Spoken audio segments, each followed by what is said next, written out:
जय श्री राधे गोविंद। स्वागत है आपका हमारे चैनल सनातन कर्म में, जहां हम सनातन धर्म के गूढ़ तत्वों को समझने का प्रयास करेंगे। आज हम इस वीडियो में जानेंगे कि धनतेरस कब है और धनतेरस में खरीदी करने का समय, पूजा का शुभ मुहूर्त और धनतेरस के दिन क्या खरीदे और क्या ना खरीदे तथा धनतेरस की कथा सुनेंगे। समुद्र मंथन के दौरान भगवान धन्वंतरी जब अपने हाथों से अमृत कलश लेकर निकले थे, उस दिन कार्तिक मास के कृष्ण पक्ष की त्रयोदशी तिथि थी। इसीलिए इस दिन धनतेरस का पर्व मनाया जाता है। भगवान धन्वंतरी की पूजा अर्चना करने से आरोग्य सुख की प्राप्ति होती है। शास्त्रों में वर्णित कथाओं के अनुसार समुद्र मंथन के दौरान भगवान धन्वंतरी हाथों में अमृत कलश लेकर प्रकट हुए थे। जिस तिथि को भगवान धन्वंतरी समुद्र से निकले वह कार्तिक मास के कृष्ण पक्ष की त्रयोदशी तिथि थी। भगवान धन्वंतरी समुद्र से कलश लेकर प्रकट हुए थे, इसीलिए इस अवसर पर बर्तन खरीदने की परंपरा चली आ रही है। भगवान धन्वंतरी को विष्णु भगवान का अंश माना जाता है और इन्होंने ही पूरी दुनिया में चिकित्सा विज्ञान का प्रचार और प्रसार किया। भगवान धन्वंतरी के बाद माता लक्ष्मी 2 दिन बाद समुद्र मंथन से निकली थी, इसीलिए उस दिन दीपावली का पर्व मनाया जाता है। इनकी पूजा अर्चना करने से आरोग्य सुख की प्राप्ति होती है। भारतीय संस्कृति में स्वास्थ्य को ही सबसे बड़ा धन माना जाता है और इस दिन को राष्ट्रीय आयुर्वेद दिवस के रूप में भी मनाया जाता है। मान्यता है कि भगवान धन्वंतरी को भगवान विष्णु का अंश माना जाता है। इस दिन घर के मुख्य द्वार पर तेरस का दीपक जलाने की प्रथा है। धनतेरस 2 शब्दों से मिलकर बना है, पहला धन और दूसरा तेरस, जिसका अर्थ है धन का 13 गुना हो जाना।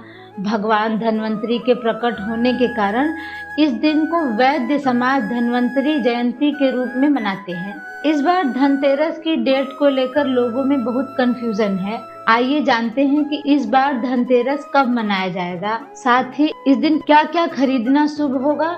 हिंदू धर्म में दिवाली से पहले धनतेरस का त्योहार मनाया जाता है। इसे धन त्रयोदशी के नाम से जाना जाता है। धनतेरस का त्योहार हर साल कार्तिक महीने के कृष्ण पक्ष की त्रयोदशी तिथि को मनाया जाता है। इस दिन भगवान धन्वंतरी और माता लक्ष्मी के साथ धन के देवता कुबेर की भी पूजा की जाती है। मान्यता है कि इस दिन भगवान धन्वंतरी की पूजा करने से साधक को आरोग्य की प्राप्ति होती है। इसके अलावा माँ लक्ष्मी और कुबेर देवता की पूजा करने से व्यक्ति को धन दौलत का आशीर्वाद मिलता है। अब धनतेरस की तिथि जान लेते हैं। वैदिक पंचांग के अनुसार त्रयोदशी तिथि की शुरुआत मंगलवार 29 अक्टूबर 2024 को सुबह 10:31 पर होगी। वहीं त्रयोदशी तिथि का समापन बुधवार 30 अक्टूबर 2024 को दोपहर 1:15 पर होगा। उदया तिथि के अनुसार धनतेरस का त्योहार 29 अक्टूबर को मनाया जाएगा। अब जानेंगे धनतेरस में खरीदारी करने का शुभ मुहूर्त। 29 अक्टूबर 2024 के दिन मंगलवार को सुबह 9:18 से लेकर दोपहर 1:28 तक शुभ समय रहेगा और इसके बाद शाम का समय भी है। शाम का समय 7:15 से 8:51 तक रहेगा।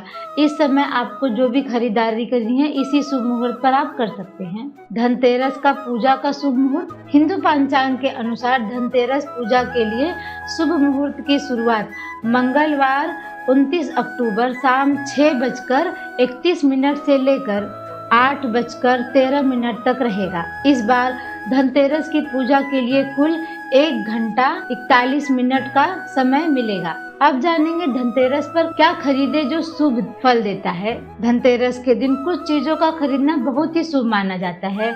मान्यता है कि इस दिन कुछ विशेष वस्तुओं की खरीदने से माँ लक्ष्मी की कृपा बनी रहती है और धन दौलत में वृद्धि होती है। धनतेरस के दिन सोने चांदी का कोई भी सामान या लक्ष्मी गणेश की तस्वीर वाले सिक्के जरूर खरीदने चाहिए। यह बहुत ही शुभ फलदायी माना जाता है। मान्यता है कि ऐसा करने से घर में माता लक्ष्मी का वास होता है।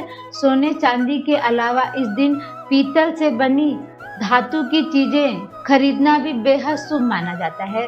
धनतेरस के दिन श्री यंत्र घर पर लाना बहुत शुभ होता है। मान्यता है कि श्री यंत्र खरीदे और दिवाली के दिन उसकी पूजा करने से धन दौलत में वृद्धि होती है। इसके अलावा माँ लक्ष्मी की कृपा सदा बनी रहती है। धनतेरस पर चावल खरीदना भी बहुत अच्छा माना जाता है। मान्यता है कि इस दिन चावल खरीदने से आर्थिक तंगी से छुटकारा मिलता है और घर में माता लक्ष्मी का वास होता है। इस दिन चावल खरीदते समय इस बात का खास ध्यान रखें कि चावल टुकड़ों में ना हो। धनतेरस के दिन धनिया जरूर खरीदना चाहिए। इस दिन धनिया खरीदना बहुत शुभ और फलदायी माना गया है। मान्यता है कि धनतेरस के दिन पूजा में माँ लक्ष्मी को धनिया अर्पित करने से माता लक्ष्मी प्रसन्न होकर सुख समृद्धि का वरदान देती हैं। धनतेरस के दिन झाड़ू जरूर खरीदें। झाड़ू घर की साफ सफाई करती है। इसे माँ लक्ष्मी का प्रतीक माना जाता है। मान्यता है कि जिस घर में झाड़ू का सम्मान होता है वहाँ माता लक्ष्मी निवास करती हैं। धनतेरस के दिन झाड़ू खरीदने से घर की दरिद्रता दूर होती है और घर में सुख समृद्धि बनी रहती है। धनतेरस के दिन गोमती चक्र खरीदना भी बहुत शुभ और फलदायी होता है।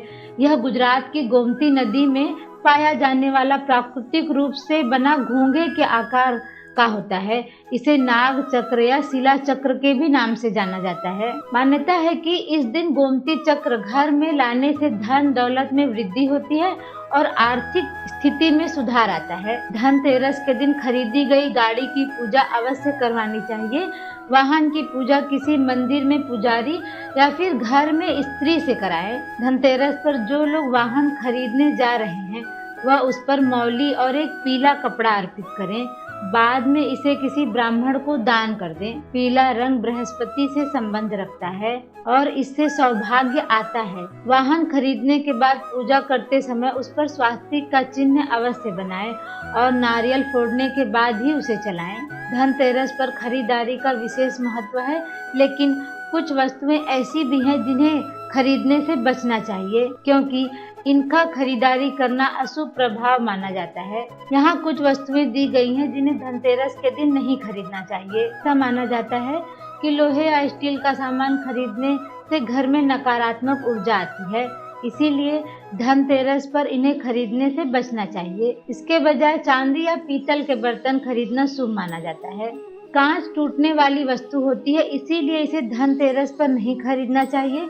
इससे घर में दरिद्रता और अशांति आने की आशंका मानी जाती है। धनतेरस पर तेल या तैलीय पदार्थ खरीदना भी अशुभ माना गया है। ऐसा करना परिवार के लिए आर्थिक हानि और स्वास्थ्य समस्याओं का संकेत हो सकता है। धनतेरस पर आप काले रंग की वस्तुएं भी ना खरीदें। काले रंग को आम तौर पर अशुभ माना जाता है, इसीलिए धनतेरस पर काले रंग की चीजें खरीदने से बचना चाहिए। इसकी जगह आप शुभ रंग जैसे लाल, पीला या सफेद रंग का उपयोग करें तो ज्यादा बेहतर होगा। इसके अलावा चाकू या धारदार या नोकीली वस्तुएं भी धनतेरस पर नहीं खरीदना चाहिए। ऐसा माना जाता है कि धनतेरस के दिन चाकू या अन्य धारदार वस्तुएं खरीदने से परिवार में कलह और अशांति हो सकती है। चलिए अब हम सुनेंगे धनतेरस की पौराणिक कथा। एक बार मृत्यु के देवता यमराज ने यमदूतों से प्रश्न किया कि क्या कभी मनुष्य के प्राण लेने में तुमको कभी किसी पर दया आती है? तब यमदूतों ने कहा कि नहीं महाराज, हम तो केवल आपके दिए हुए निर्देशों का पालन करते हैं। फिर यमराज ने कहा कि बेझिझक होकर बताओ कि क्या कभी मनुष्य के प्राण लेने में दया आई है? तब एक यमदूत ने कहा कि एक बार ऐसी घटना हुई है जिसको देखकर हृदय पसीज गया। एक दिन हंस नाम का राजा शिकार पर गया था और वह जंगल के रास्ते में भटक गया। भटकते भटकते दूसरे राजा की सीमा पर चला गया। वहाँ एक हेमा नाम का शासक था। उसने पड़ोस के राजा का आदर सत्कार किया।